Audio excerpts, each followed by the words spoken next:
est Dieu pour nous? On a vu des exemples de Moïse ou l'exemple de gens qui ont vu Dieu, ou une manifestation de la gloire de Dieu. Et pour nous, qui est Dieu pour nous?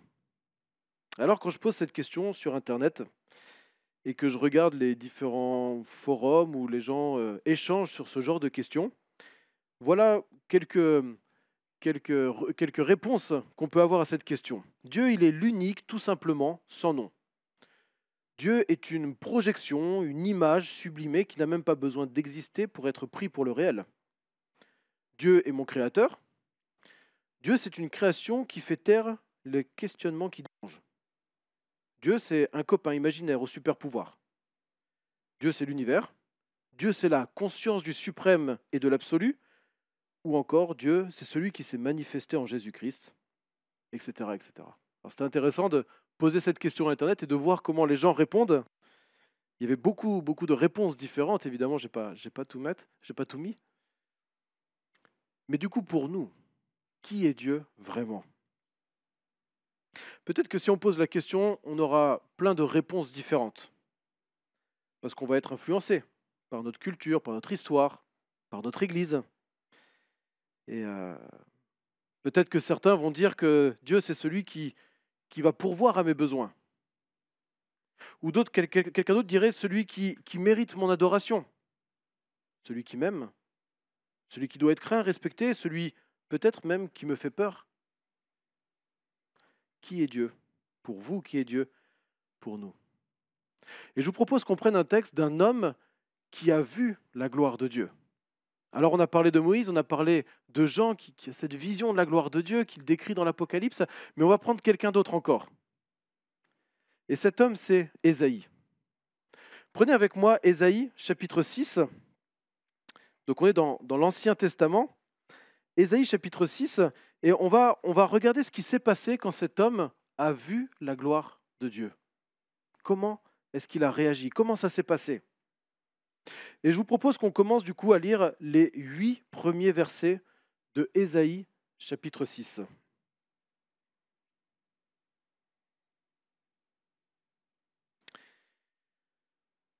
L'année de la mort du roi Osias, l'année de la mort du roi Osias, je vis le Seigneur assis sur un trône très élevé et les pans de sa robe remplissaient le temple. Des séraphins se tenaient au-dessus de lui. Ils avaient chacun 6 ailes, 2 dont ils se couvraient la face, 2 dont ils se couvraient les pieds et 2 dont ils se servaient pour voler. Ils criaient l'un à l'autre et disaient « Saint, Saint, Saint est l'Éternel des armées, toute la terre est pleine de sa gloire. » Les soubassements des seuils frémissaient à la voix de celui qui criait et la maison se remplit de fumée. Alors je dis « Malheur à moi. Je suis perdu, car je suis un homme dont les lèvres sont impures. J'habite au milieu d'un peuple dont les lèvres sont impures. Et mes yeux ont vu le roi, l'Éternel des armées. » Mais l'un des séraphins vola vers moi, tenant à la main une braise qu'il avait prise sur l'autel avec des pincettes. Pardon, j'ai oublié d'avancer. Voilà, verset 7. Il en toucha ma bouche et dit « Ceci a touché tes lèvres, ta faute est enlevée et ton péché est expié. » On va s'arrêter là pour le moment et on survolera le reste du chapitre par la suite. Et on a ici un texte qui est quand même assez incroyable, n'est-ce pas? Qui nous amène à nous poser cette question fondamentale, bien plus importante de savoir quelle est ma vision de Dieu ou ma compréhension de Dieu, mais plutôt, en fait, quelle est ma position devant Dieu. Et voilà comment est-ce qu'on pourrait du coup résumer ce texte ce matin. Perdu ou purifié, quelle est ma position devant Dieu? Si Dieu maintenant se révélait à nous, à la manière d'Ésaïe ou de Moïse ou de Jean, comment je me sentirais? Perdu ou purifié?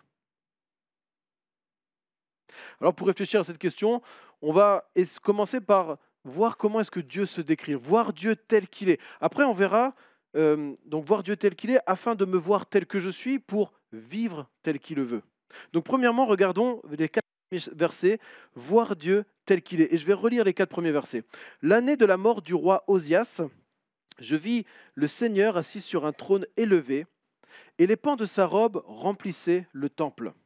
Des séraphins se tenaient au-dessus de lui.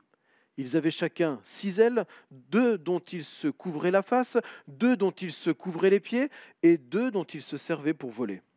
Ils criaient l'un à l'autre et disaient « Saint, Saint, Saint est l'Éternel des armées, toute la terre est pleine de sa gloire. » Les soubassements des seuils frémissaient à la voix de celui qui criait, et la maison se remplit de fumée.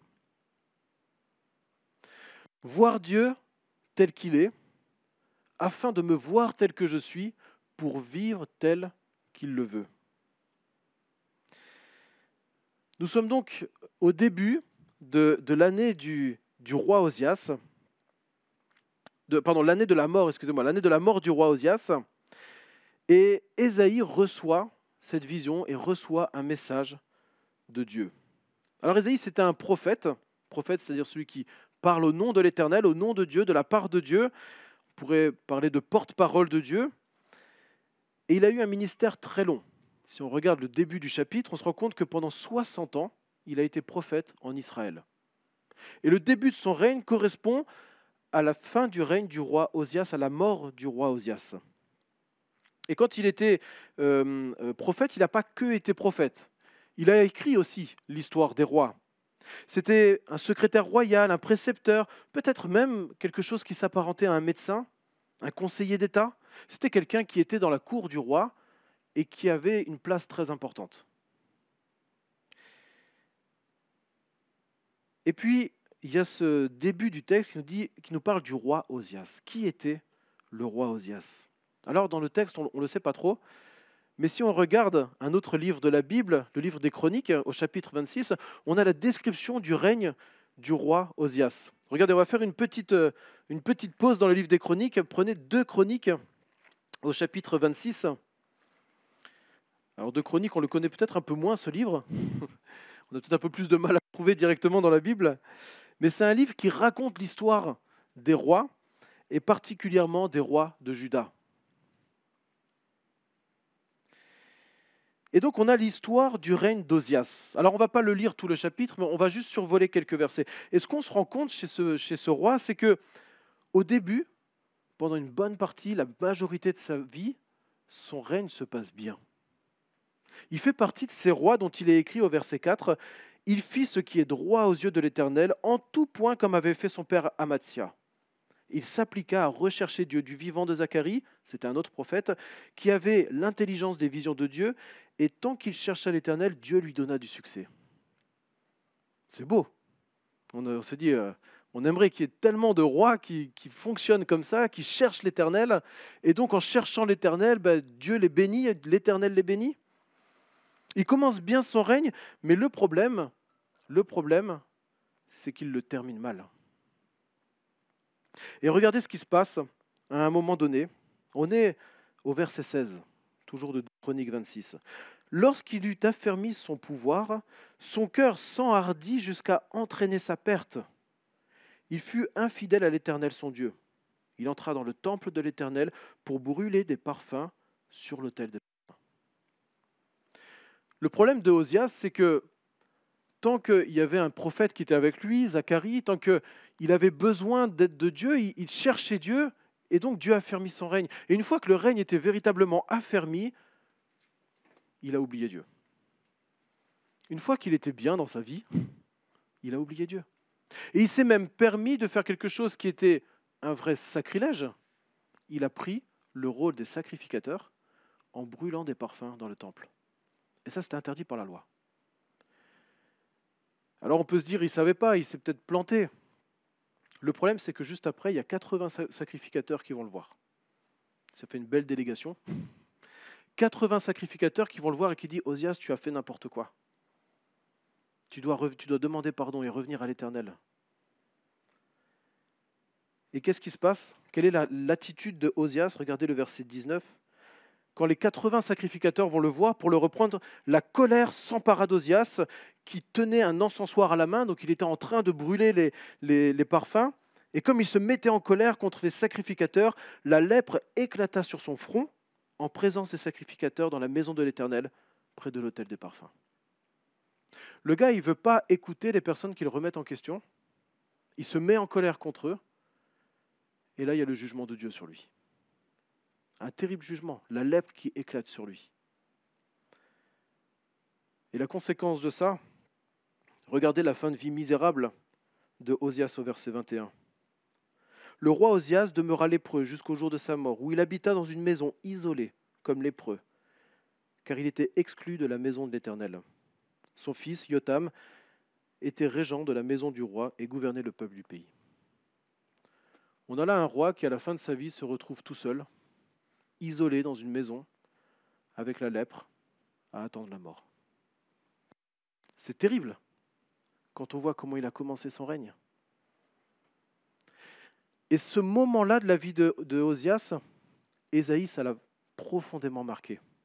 Juste après, au verset 22, c'est écrit « Le reste des actes d'Osias, les premiers et les derniers de ces actes ont été écrits par le prophète Ésaïe, fils d'Amo. » Ça veut dire que Ésaïe, il était là, il a été témoin de ce qui s'est passé dans la vie de Osias. Il a été témoin du jugement de Dieu sur cet homme qui s'est permis à un moment de désobéir à Dieu, d'enfreindre la loi, mais surtout qui a choisi de ne pas se repentir de ça. Ésaïe est témoin de ça, de cette fin misérable. Et quelques mois plus tard, Dieu se révèle à lui. On comprend pourquoi il dit « malheur à moi », parce que mes lèvres sont impures. Parce qu'au moment où Dieu se révèle à Ésaïe, il se souvient de la fin de règne du roi Osias.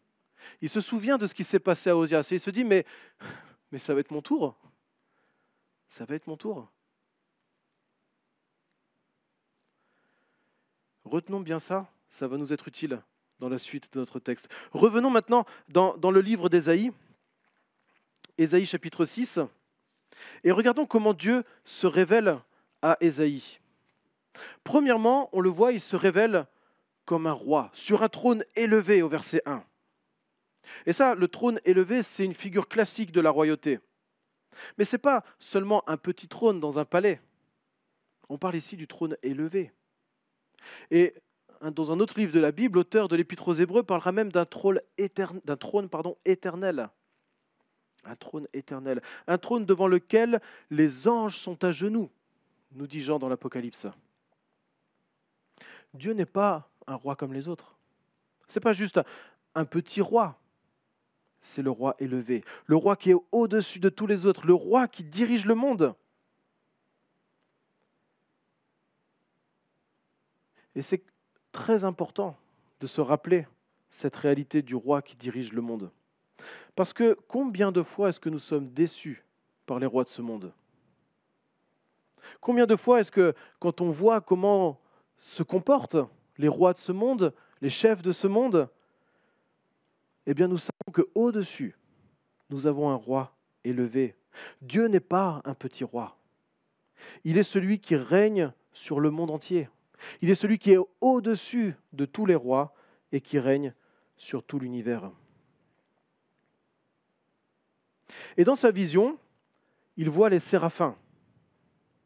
Des séraphins. Qu'est-ce que c'est les séraphins ? Alors dans la tradition de l'Église, on les a représentés comme des anges. Mais en fait, ce n'est probablement pas tout à fait des anges.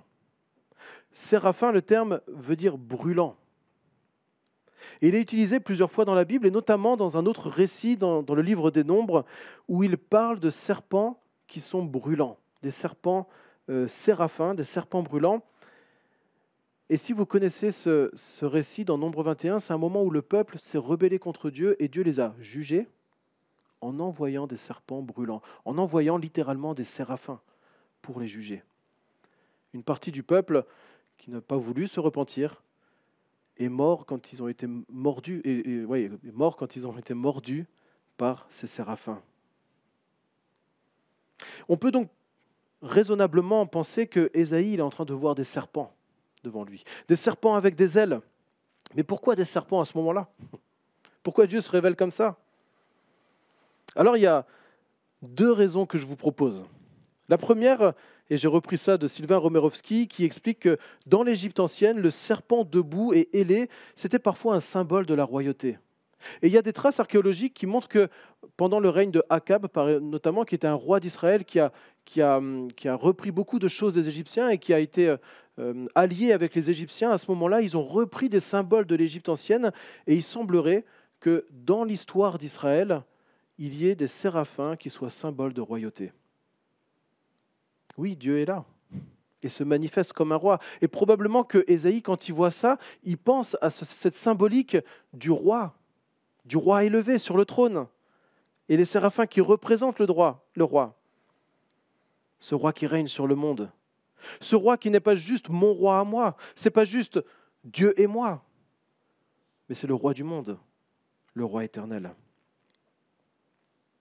Dieu se révèle comme un grand roi, mais il se révèle aussi comme un juge.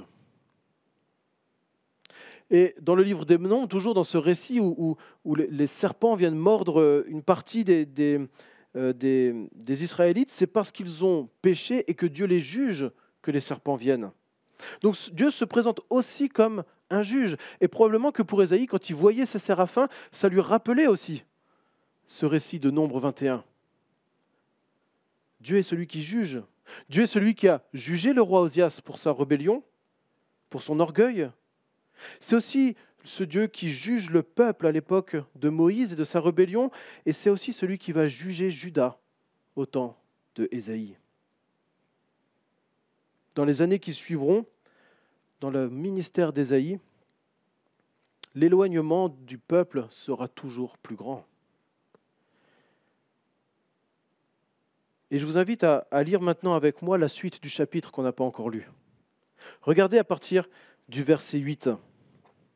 Et on va lire jusqu'au début du verset 13. « J'entends la voix du Seigneur disant, « Qui enverrai-je ? Qui marchera pour nous ?» Je répondis, « Me voici, envoie-moi. » Il dit alors, « Va, tu diras à ce peuple, « Écoutez toujours, mais ne comprenez rien.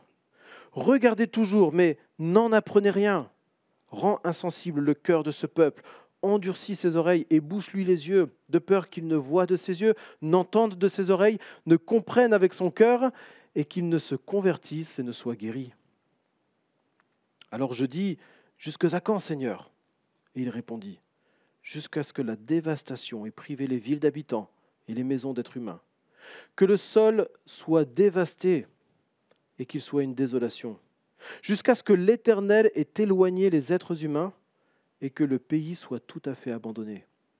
Et s'il y reste encore un dixième des habitants, il repassera par l'incendie. » Vous voyez ici le message de jugement. Dieu le juge, qui dit à Ésaïe, écoute, la dissolution du peuple, le péché du peuple est tellement grave que maintenant c'est le temps du jugement pour le peuple. Et c'est une annonce terrible, parce qu'il sait en plus, Dieu sait que son peuple va continuer dans sa rébellion. Et même Dieu, il prépare Ésaïe en lui disant que sa prédication, quand il va parler de la part de Dieu, quand il va appeler le peuple à la repentance, eh bien, ça produira l'endurcissement du cœur. Vous imaginez à la place de Ésaïe, avoir cette vision de Dieu, vous rappelez de Osias, voir ces séraphins qui vous rappellent Nombre 21 avec le jugement du peuple, et ce Dieu qui vous dit, il va falloir que tu parles au peuple pour leur dire qu'ils vont être jugés. Et plus tu leur parleras, plus ils se rebelleront encore. C'est un terrible avertissement. Et c'est aussi un terrible avertissement pour nous de savoir que parfois, plus on entend parler de Dieu, plus on peut continuer dans la rébellion contre Dieu. C'est une réalité. Pas seulement pour le peuple de Juda à ce moment-là, mais aussi pour nous dans notre vie. Dieu se révèle comme un roi, Dieu se révèle comme un juge, Dieu se révèle comme saint. Alors on en a déjà beaucoup parlé, Daniel nous en a parlé juste avant. Dieu se révèle comme étant saint, 3 fois saint. Le 3 fois saint, c'est un superlatif pour montrer cette perfection, cette sainteté absolue, cette parfaite pureté de Dieu qui le rend séparé de tout péché, de tout mal, de toute souillure. Vous savez, quand Dieu se manifeste dans la Bible, sa sainteté est toujours mise en avant. Tu nous as cité tout à l'heure le livre d'Exode où Moïse devait enlever ses chaussures parce que le lieu dans lequel il se trouvait était saint, parce que Dieu était présent. Il y a un autre moment un petit peu plus tard où Dieu va se révéler, il va donner les 10 commandements. Et là, ce n'est pas juste un lieu qui est saint, c'est toute la montagne. Et n'importe quel Israélite qui s'approchait un petit peu trop mourait. Dieu est saint. On ne s'approche pas de Dieu n'importe comment. On ne s'approche pas de Dieu n'importe comment parce que notre péché nous éloigne de Dieu, nous sépare de Dieu et nous empêche justement d'accéder à Dieu comme ça.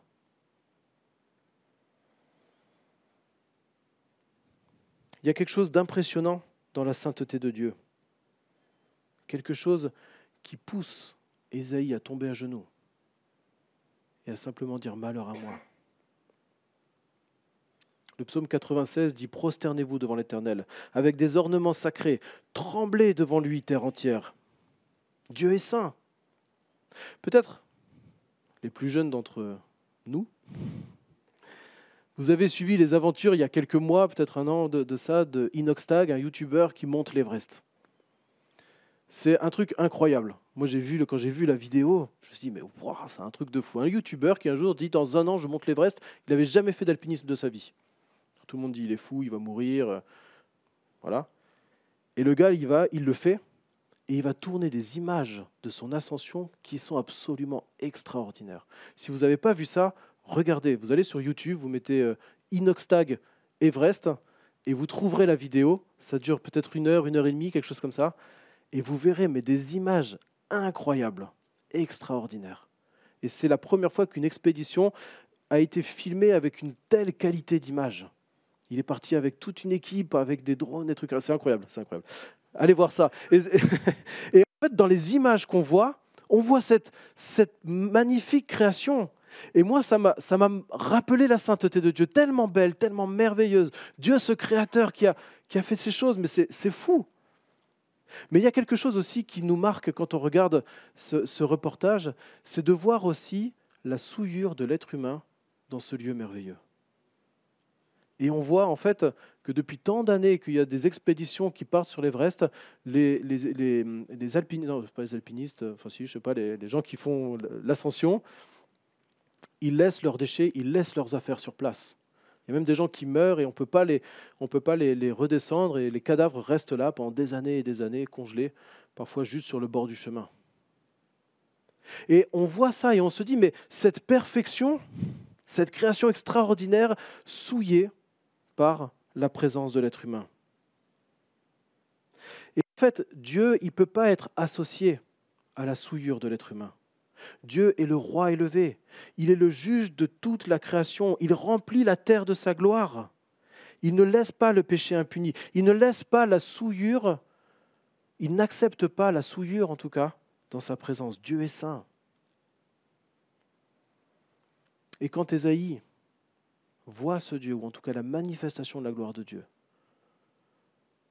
il y a cette souillure, il y a ce péché qui remonte à la surface.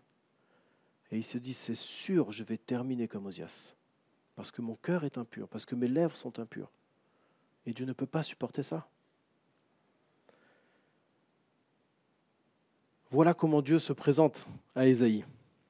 Ensuite, voyons comment est-ce que Ésaïe se voit devant Dieu. Premièrement, il se voit, on l'a dit, comme un pécheur. Comment subsister devant ce Dieu 3 fois saint? Malheur à moi, je suis perdu, car je suis un homme dont les lèvres sont impures. J'habite au milieu d'un peuple dont les lèvres sont impures, et mes yeux ont vu le roi, l'Éternel des armées. Ésaïe est lucide. Ça sent le roussi pour lui. Quand on est arrivé à Antibes, qu'on a déménagé il y a 1 an, on a loué un appartement, on est dans un appartement et la première chose qu'on a fait, on a repeint l'appartement. Et donc on a tout repeint en blanc, c'était le plus simple et le moins cher. Et j'étais très content de faire une des chambres tout en blanc. Elle était belle, j'étais fier de moi. Et une fois que la peinture est à peu près sèche, eh ben, on monte les cartons dans cette chambre pour commencer à dispatcher les affaires. Et là, première fois que je rentre dans la chambre toute peinte, avec le carton, je tourne et blam, grosse trace sur le mur. J'étais dégoûté. Et ben, vous voyez, le mur, il était plus blanc. Et à chaque fois que je rentre dans la chambre, je vois cette trace au mur. Quelqu'un de sérieux aurait repeint. Mais moi, je dis, ouais, c'est la chambre des enfants, ça va, c'est pas grave. Vous voyez, la perfection, la sainteté, elle ne peut pas continuer si le péché est présent. C'est pour ça que Ésaïe dit « Malheur à moi ». Et le problème, c'est qu'on est tous marqués par le péché, pas que Ésaïe. On a tous hérité de la nature pécheresse de nos premiers parents, de Adam et Ève, et on l'a tous confirmé par nos actes, par nos paroles. Qui peut prétendre ici n'avoir jamais fait le moindre mal? Alors comment pensez-vous que Dieu vous voit? Malheur à nous, car notre péché nous condamne à l'éternité loin de Dieu. Ésaïe en avait conscience. Est-ce que nous en avons conscience? Et ce ne sera que quand on reconnaîtra notre péché, notre malheur devant ce Dieu 3 fois saint, quand on reconnaîtra que nous sommes coupables de transgression devant Dieu, de la loi de Dieu, que nous sommes condamnés à cause de notre péché, parce que Dieu est le Dieu saint qui juge, que nous pourrons alors trouver une source d'espoir. Mais tant que ce n'est pas clair, que nous sommes des pécheurs devant Dieu, on ne trouvera pas de source d'espoir. Et j'aimerais vous illustrer ça avec une histoire. L'histoire de Henri Milans. Henri Milans était un homme qui, à un moment de sa vie, a été piégé par l'addiction à l'alcool. Un jour, il se réveille dans un lit d'hôpital, après avoir énormément bu, et il entend le médecin, le chef des médecins qui était là et qui parlait à ses étudiants et qui dit « Vous voyez cet homme ? Vous avez devant vous un cas d'alcoolisme à son dernier stade. La science est impuissante, c'est un cas incurable et sans espoir. » Henri Milans sort de l'hôpital quelques heures plus tard et il se repasse ces paroles dans sa tête. Incurable, sans espoir. Il s'allonge sur un banc, il est à New York, et il se pose la question, mais comment j'en suis arrivé là? Moi qui a eu des parents aimants, moi qui a été bien éduqué, il avait été directeur du New York Times. Comment est-ce qu'il a pu en arriver là? Piégé par l'alcool, incurable, sans espoir. Et depuis des années et des années, il se disait qu'il faut lutter contre ça. Mais là, ces mots incurables, sans espoir, lui transpercent le cœur. Et il a envie de tout abandonner.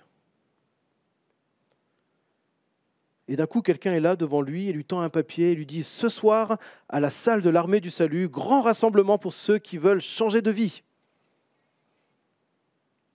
Et Henri Milans prend ce papier et lui dit « Mais à quoi bon? Je suis incurable, sans espoir. » Et puis finalement, le soir, il se dit qu'il va y aller. Et il tourne autour de la salle, il raconte ce témoignage, il tourne autour de la salle, et il entend parler à l'intérieur de guérison, de délivrance. Et il se dit, mais ça c'est pour les autres, ceux qui ont encore de l'espoir. Mais moi, incurable, sans espoir, c'est fini pour moi. Et pourtant, quand il retourne sur son banc, quelque chose a changé en lui. Et une toute petite lueur commence à briller dans son cœur.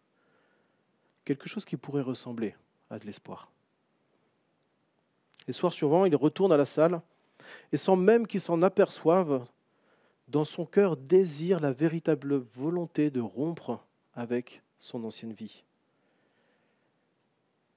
Et un soir, du fond de lui-même, il supplie Dieu, il pleure sur sa vie passée, et il se rappelle ce que le prédicateur avait dit, en citant un autre verset du livre d'Ésaïe, « Ne crains pas, car je t'ai racheté, je t'ai appelé par ton nom, tu es à moi. » Alors il reconnaît son péché, demande pardon à Dieu, place sa foi en Jésus, et sa vie est bouleversée. Et cet homme deviendra le responsable de l'armée du salut, dans sa ville, dans son pays. Et c'est une histoire vraie qui nous montre que c'est quand nous prenons conscience de notre état de pécheur incurable et sans espoir que nous pouvons alors commencer à voir le véritable espoir que Dieu offre à chacun de ceux qui se tournent vers lui. Nous pouvons nous voir comme un pécheur, mais un pécheur qui peut être purifié. Et vous voyez au verset 6, l'un des séraphins, Ésaïe montre, l'un des séraphins vola vers moi, tenant à la main une braise qu'il avait prise sur l'autel avec des pincettes. Il en toucha ma bouche et dit, ceci a touché tes lèvres, ta faute est enlevée et ton péché est expié. En fait, ce qu'il voit là, ça nous rappelle un geste du souverain sacrificateur qui faisait une fois par an. Il y avait une grande fête qui était une fois par an. Et le souverain sacrificateur, c'était un des plus hauts dignitaires religieux du judaïsme. Et une fois par an, le souverain sacrificateur faisait toute une série de sacrifices pour enlever le péché du peuple, pour sanctifier le lieu saint du temple, pour sanctifier la tente de la rencontre, pour sanctifier l'autel, pour sanctifier les autres sacrificateurs et finalement pour sanctifier l'ensemble du peuple. Donc il y avait pendant cette fête plein de sacrifices qui étaient faits. En gros, ce jour-là, tout était rendu saint devant Dieu. Autant les éléments du culte que les personnes qui servaient Dieu et tout le peuple. On appelait ça le jour du grand pardon, le Yom Kippour, une des fêtes les plus importantes du judaïsme. Et à un moment, un des gestes du sacrificateur, on le voit dans Lévitique 16, il doit aller dans le lieu très saint, il met des charbons ardents il prend des charbons ardents d'un brasier et il va les poser dans le lieu très saint et il va mettre de l'encens, du parfum sur les charbons ardents. Et à ce moment-là, il y a une fumée qui se fait et le texte dit il mettra donc le parfum sur le feu devant l'Éternel afin que la nuée du parfum couvre le propitiatoire qui est sur le témoignage et il ne mourra pas. C'était un des nombreux gestes que le souverain sacrificateur devait faire pour montrer qu'il avait besoin, que tout le monde avait besoin d'être purifié par Dieu. Et ce nuage de fumée, c'était une odeur agréable à l'Éternel. Et vous voyez le lien avec notre texte. Dieu utilise le même élément pour montrer à Ésaïe qu'il est purifié, lui aussi, de son péché, que sa faute est expiée, que son péché est expié. Et à ce moment-là, Ésaïe n'a plus à craindre la condamnation de Dieu. Il n'a plus à craindre ce Dieu juge et juste parce qu'il a été purifié et pardonné. Son péché est enlevé. La tache au milieu du mur blanc n'existe plus. Et Ésaïe va être tellement marqué par ce qu'il a vécu à ce moment-là que dans tout le reste de son livre, il va parler de cette expiation du péché. Ça va être un thème central pour lui. Et ça va aboutir notamment à 4 chants, 4 poèmes extraordinaires où il va nous parler de celui qui va venir pour accomplir une fois pour toutes l'expiation des péchés, non pas seulement d'un sacrificateur ou d'un prophète ou de quelques personnes, ou seulement d'un peuple, mais l'expiation du péché pour le monde entier. Et il commence déjà à en parler au chapitre 6. Il y a une partie d'un verset qu'on n'a pas lu. Vous avez remarqué à la fin du chapitre 6, regardez le verset 13, la deuxième partie. Mais comme le térébinthe et le chêne conservent leur souche quand ils sont abattus, sa souche donnera une sainte descendance. Dieu jugera le peuple. Mais comme un arbre malade qu'on abat parce qu'il est en train de mourir ou parce qu'il va contaminer les autres, eh bien, sur cette souche, il y a une source d'espoir. De cette souche sortira une pousse. De la destruction du peuple à cause de son péché, un reste sera sauvé. Oui, le jugement sera terrible, mais il sortira un reste fidèle qui deviendra la semence d'un Israël renouvelé, d'un nouveau peuple de Dieu. Un nouveau peuple qui appartiendra à Dieu, qui sera purifié, un nouveau peuple sur lequel Dieu régnera en la personne de son Fils, le Messie, Jésus-Christ. Ce Messie qui a été choisi par Dieu pour servir parfaitement, en ouvrant les yeux des aveugles, en étant la lumière des nations. Celui qui manifestera une parfaite conscience dans le secours du Père. Celui qui sera humilié, frappé, sacrifié pour payer le prix de mes fautes, pour payer le prix de nos fautes, nous qui sommes incurables, sans espoir, par nature. Ce nouveau peuple sur lequel Christ va régner, nous le manifestons ce matin, d'une certaine manière, en nous réunissant, en le louant et en proclamant qu'il est le Dieu 3 fois saint, qui nous a purifiés, qui nous a pardonnés et que nous lui appartenons. Alors une fois qu'on a vu qu'on était des pécheurs qui pouvons être purifiés par le sang de Jésus-Christ qui a coulé à la croix, que se passe-t-il ?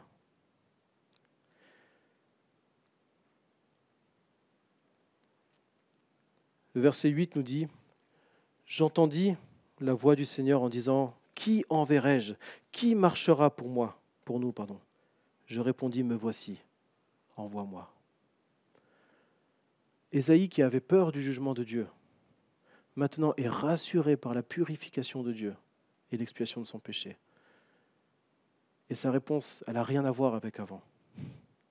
Maintenant, il est devant Dieu et il fait cette prière tellement belle, tellement simple, tellement profonde. Me voici, envoie-moi. J'étais incurable, sans espoir, mais tu m'as pardonné, tu m'as purifié, tu as expié mon péché. Alors maintenant, me voici, envoie-moi. Et je remarque, je terminerai avec ça, qu'il y a 2 catégories de personnes dans le monde.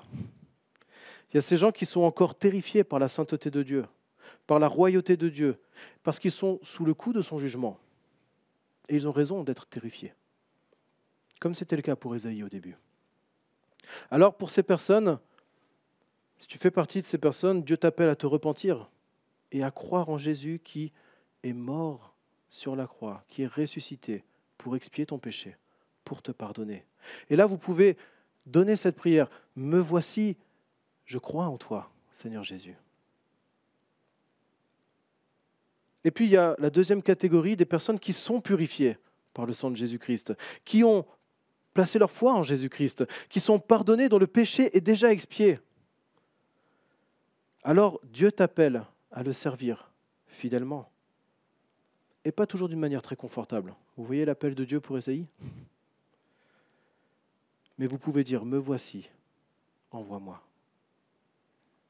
Envoie-moi pour te servir fidèlement dans l'Église et chaque jour de ma vie. Et là, il y a là un appel pour chacun d'entre nous à être des missionnaires de Dieu, des missionnaires de Jésus-Christ pour l'Église et dans le monde. Alors, perdu ou purifié, quelle est ma position devant Dieu ? Quelle est ta prière maintenant ? Me voici, je crois en toi, ou me voici, envoie-moi.